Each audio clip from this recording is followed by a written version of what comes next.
ഇന്നെന്നെ ഒരു കഠാര കൊണ്ട് കുത്തിയാൽ പോലും ഒരു തുള്ളി രക്തം വരില്ല. കാരണം എൻ്റെ ചോരയെല്ലാം ചോർന്നു പോയിരിക്കുന്നു. It hurts, it really hurts.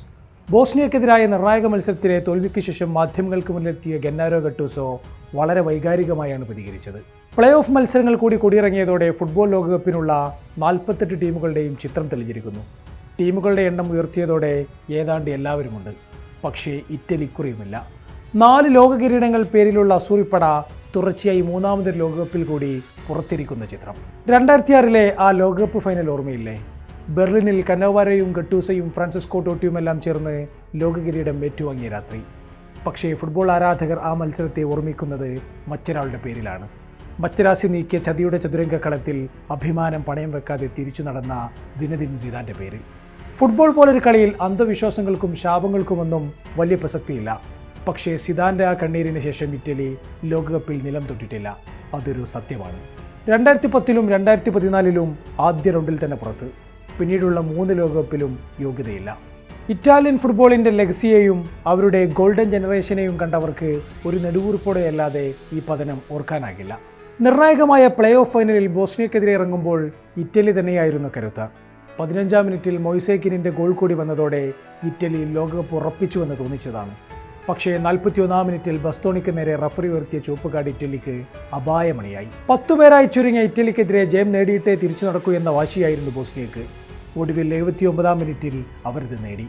അതുവരെയും കൊട്ടകാത്ത ഡോണരുമക്കും ഇക്കുറി രക്ഷിക്കാനായില്ല. ജെക്കോയുടെ ഹെഡർ ഡോണരുമ തടുത്തെങ്കിലും റീബൗണ്ടിൽ ടെബോക്കോവിച്ച് ഗോളാക്കി മാറ്റി. സ്കോർ 1-1. മത്സരം അധിക സമയത്തേക്ക്. 102-ാം മിനിറ്റിൽ ഇറ്റാലിയൻ താരം പലേസ്ട്രോ ബോക്സിലേക്ക് കയറുമ്പോൾ മൊഹാരോമോവിച്ചിൻ്റെ ഫോളിൽ വീണതാണ്. പക്ഷേ റഫറി വിധിച്ചത് മഞ്ഞക്കാർഡും ഫ്രീ കിക്കും.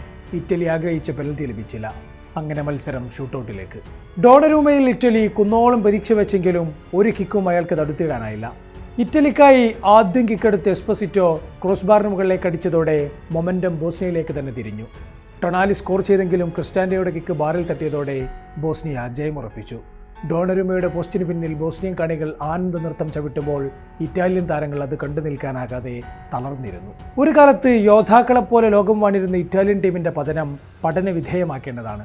ഇറ്റാലിയൻ ലീഗിൻ്റെ പതനത്തോടൊപ്പം തന്നെ ചേർത്ത് വെക്കാവുന്നതാണ് ദേശീയ ടീമിൻ്റെ പരാജയങ്ങളും. എന്നാൽ മറുവശത്ത് ബോസ്നിയക്ക് ഇത് ചരിത്ര നിയോഗമാണ്. 2014-ന് ശേഷം ആദ്യമായാണ് അവർ ലോകകപ്പിന് വരുന്നത്. കൂടാതെ റോബർട്ട് ലെവൻഡോസ്കിയുടെ പോളണ്ടിനെ തോൽപ്പിച്ച് സ്വീഡനും ലാസ്റ്റ് ലാപ്പിൽ ടിക്കറ്റ് എടുത്തു. 2-2 തുടർന്ന മത്സരത്തിൽ 88-ാം മിനിറ്റിൽ വിക്ടർ യോക്രസ് നേടിയ ഗോളിലാണ് സ്വീഡന്റെ വരവ്. യൂറോപ്യൻ യോഗ്യതാ ഗ്രൂപ്പിൽ ഏറ്റവും അവസാനത്തിൽ ഫിനിഷ് ചെയ്തിട്ടും നേഷൻസ് ലീഗ് വിജയം നൽകിയ ബാക്ക്ഡോർ അവസരമാണ് സ്വീഡനെ ലോകകപ്പിലെത്തിച്ചത്. 2022-ലെ തങ്ങളുടെ ലോകകപ്പ് സ്വപ്നം തകർത്ത അതേ പോളണ്ടിനെയാണ് സ്വീഡൻ ഇക്കുറി തകർത്തത്. ഗ്രൂപ്പ് ഘട്ടത്തിൽ ഒരു മത്സരം പോലും ജയിക്കാതെ ലോകകപ്പിന് യോഗ്യത നേടിയ സ്വീഡന്റെ കഥ ഫുട്ബോൾ ലോകത്തെ വലിയ അത്ഭുതങ്ങളിലൊന്നാണ്. പ്ലേ ഓഫ് കടന്നെത്തിയ മറ്റൊരു ടീം തുർക്കിയാണ്. നിർണായക മത്സരത്തിൽ കൊസോവോയെ ഏകപക്ഷീയമായി 1 ഗോളിന് മറിച്ചിട്ടാണ് തുർക്കിപ്പടയുടെ വരവ്. തുർക്കി ഏറ്റവും അവസാനമായി ലോകകപ്പ് കളിച്ചത് എന്നാണ് എന്നറിയാമോ? 2002-ൽ. അന്ന് സെമി വരെ മുന്നേറി ഞെട്ടിച്ച ഹാക്കൻ സുക്കൂറിൻ്റെ തുർക്കിയെ എല്ലാവർക്കും ഓർമ്മയുണ്ടാകും. പ്ലേ ഓഫ് കടന്നെത്തുന്ന മറ്റൊരു ടീം ചെക്ക് റിപ്പബ്ലിക്കാണ്. പ്ലേ ഓഫ് ഫൈനലിൽ പെനൽറ്റി ഷൂട്ടൗട്ടിൽ അവർ തോൽപ്പിച്ചത് കരുത്തരായ ഡെൻമാർക്കിനെ.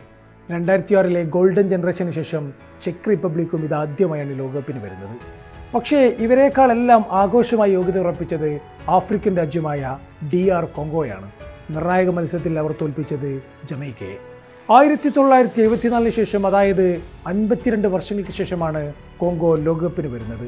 കൂടാതെ തെക്കേ അമേരിക്കയിൽ നിന്നുള്ള ബൊളീവിയയെ തോൽപ്പിച്ച് ഇറാഖും കടന്നതോടെ ലോകകപ്പിനുള്ള 48 ടീമുകളും തീരുമാനമായി. ടീമുകളുടെ എണ്ണം 48 ഉയർത്തിയതോടെ ഏതാണ്ട് എല്ലാവർക്കും അവസരം കിട്ടിയിട്ടുണ്ട്.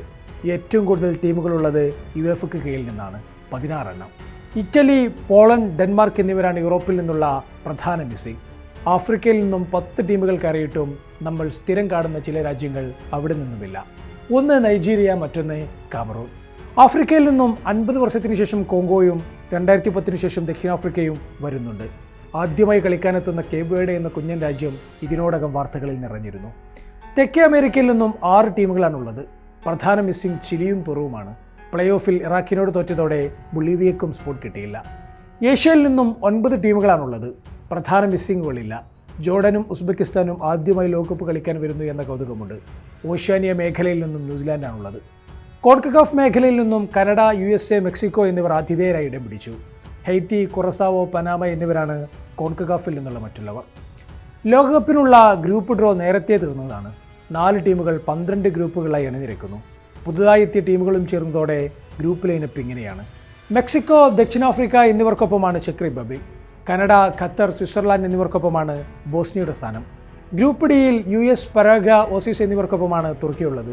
ഗ്രൂപ്പ് എഫിൽ നെതർലൻഡ്സ്, ജപ്പാൻ, ടുണീഷ്യ എന്നിവരോടൊപ്പം സ്വീഡനും ചേരുന്നു. ഫ്രാൻസ്, സെനഗൽ, നോർവേ എന്നീ കരുത്തിലുള്ള ഗ്രൂപ്പ് ഐയിലാണ് ഇറാഖിൻ്റെ സ്ഥാനം. പോർച്ചുഗൽ, കൊളംബിയ, ഉസ്ബെക്കിസ്ഥാൻ എന്നിവരുള്ള ഗ്രൂപ്പ് കെയിലേക്ക് കോങ്കോയും വന്നു. ഓരോ ഗ്രൂപ്പിൽ നിന്നും ഒന്നാമന്മാരും രണ്ടാമന്മാരും റൗണ്ട് ഓഫ് 32 ഡയറക്റ്റ് മുന്നേറും. കൂടാതെ ഏറ്റവും മികച്ച പോയിന്റുള്ള 8 മൂന്നാം സ്ഥാനക്കാരും റൗണ്ട് ഓഫ് 32 കടക്കും.